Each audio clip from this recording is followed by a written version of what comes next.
What if I told you that North Korea isn't irrational at all? Every missile launch, every nuclear test, and every bizarre threat isn't the tantrum of a rogue state, but part of a carefully constructed playbook. And here's the kicker. You're in that playbook. The United States, Japan, South Korea, China, even you watching this video, you're all characters in a story North Korea has been writing for decades.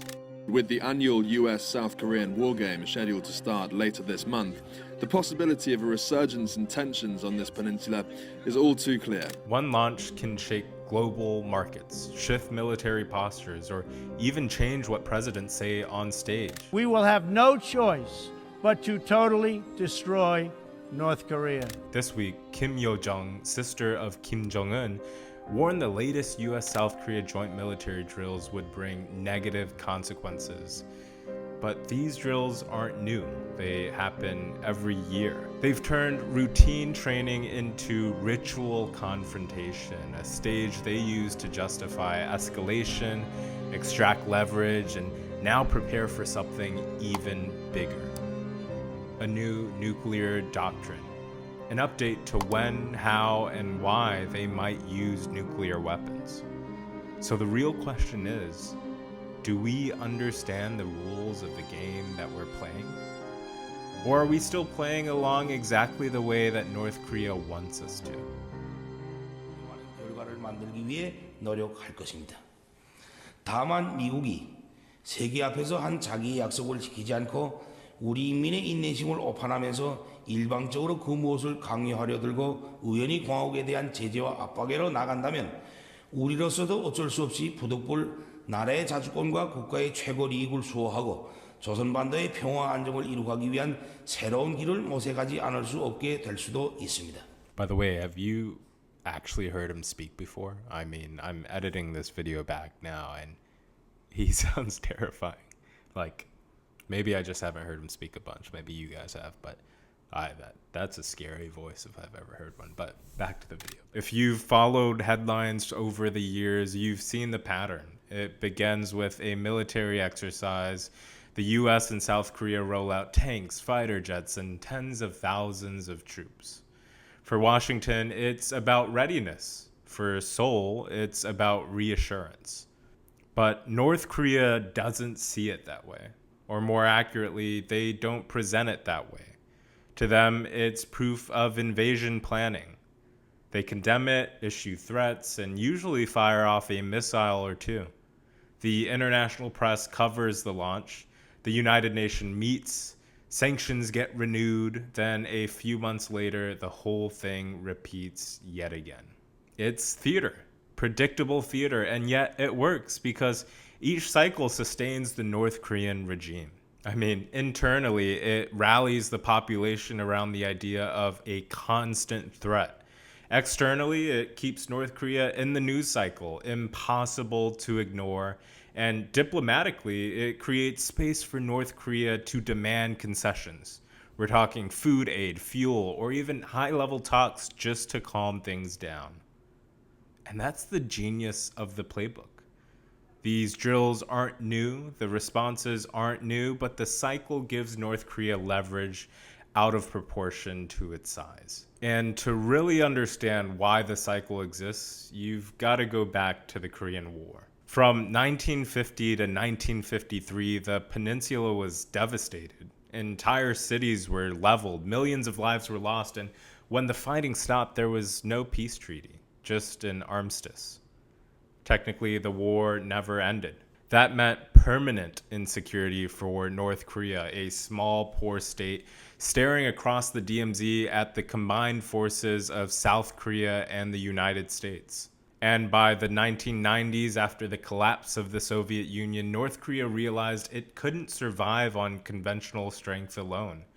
The Kim dynasty understood that tanks and artillery wouldn't stop an invasion. So they turned to the one weapon that could: nuclear arms. The logic was brutal but simple. Nuclear weapons, they aren't about winning wars, they're about preventing one. It's a shield, not a sword. And the world inadvertently reinforced that lesson. Libya gave up its nuclear program and its leader was toppled. Ukraine surrendered its inherited Soviet arsenal. Parts of its territory were invaded. North Korea studied these cases obsessively. And the conclusion was clear: never give up the bomb. If you want the regime to survive, nuclear weapons are non-negotiable. And from this, the modern playbook was born. Provoke when threatened, endure sanctions, extract concessions, and repeat the cycle. Each chapter strengthens the regime, not just militarily, but politically and economically. Now, it's September 2025. The drills are underway again. Tens of thousands of US and South Korean troops, joined by Japanese support, are practicing defense and counterattack scenarios.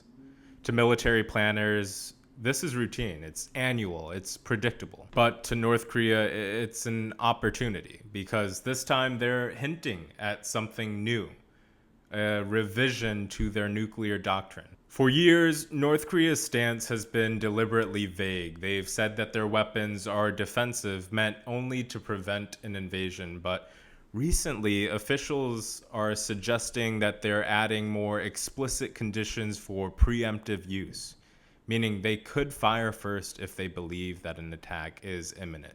And that's a huge shift. I mean, it lowers the threshold. It makes every drill, every jet incursion, every tank maneuver more dangerous because North Korea could claim it felt threatened enough to justify a nuclear strike. Now, other options are on the table too. They could formally declare themselves a permanent nuclear state, daring the world to treat them as legitimate.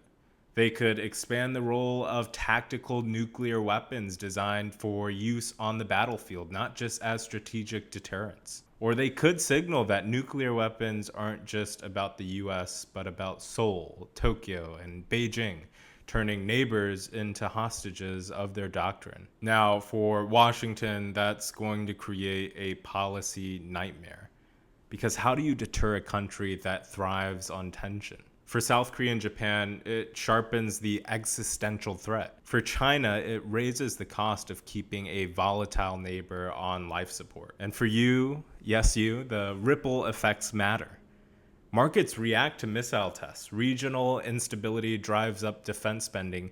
And in a world where crises are connected, even a small flashpoint in East Asia can have global consequences. Now, the danger isn't the drills themselves, it's the margin for error. A miscalculation, a missile that flies further than intended, a drill interpreted as preparation for invasion. In a high-stakes environment like this, one mistake can spiral.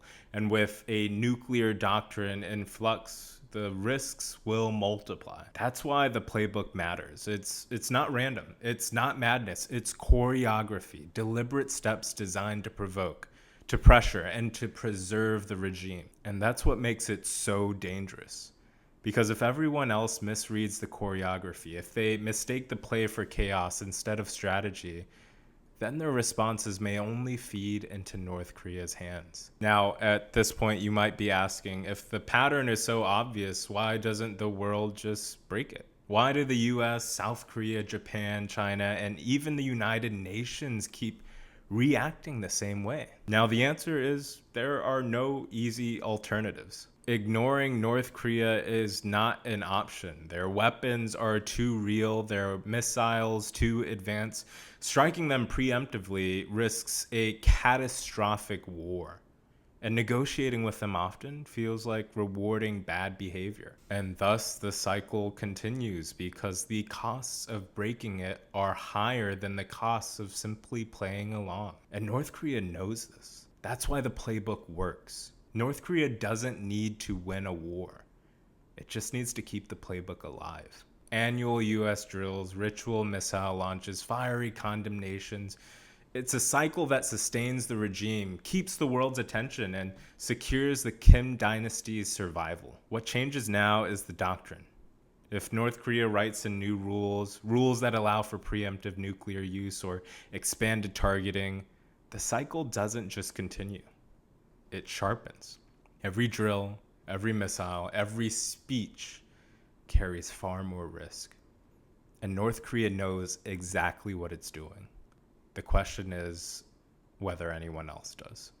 And if you've made it this far into the video, thank you for watching. I am hoping to do more video essays like this focused on topics that I'm interested in, from geopolitics to news that might be moving the markets. And so please expect more. If you're interested in that kind of stuff, hit the subscribe button. And if you have thoughts on this video, please throw them in the comments below. I would love to understand your perspective on the cycle that sort of continues to repeat itself.